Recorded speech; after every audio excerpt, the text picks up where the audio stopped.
second video about Quotes cover, I'm going to show how to create a custom image with this online tool. Go to the quotescover.com and click on the Create Pic button. Enter your quote in the text area on the right. I already copied my quote, so I just paste it here and click Next. This time I'm going to create a Pinterest pin picture. I also want to add an image as a background. I click the Insert Pic button and upload an image from my computer. At the moment when I am making this video, they don't let you to resize the picture. You can move the picture around, but its size remains the same.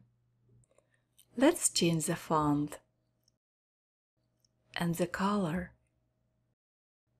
Next, you can apply pre-made effects to the image.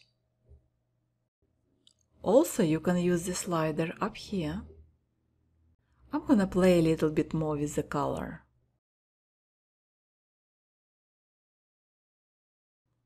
Now, let's talk about the text editor.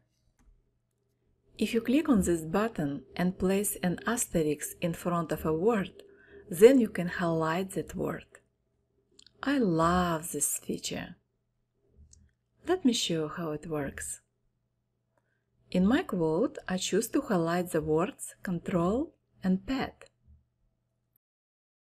Let's check how my text has changed.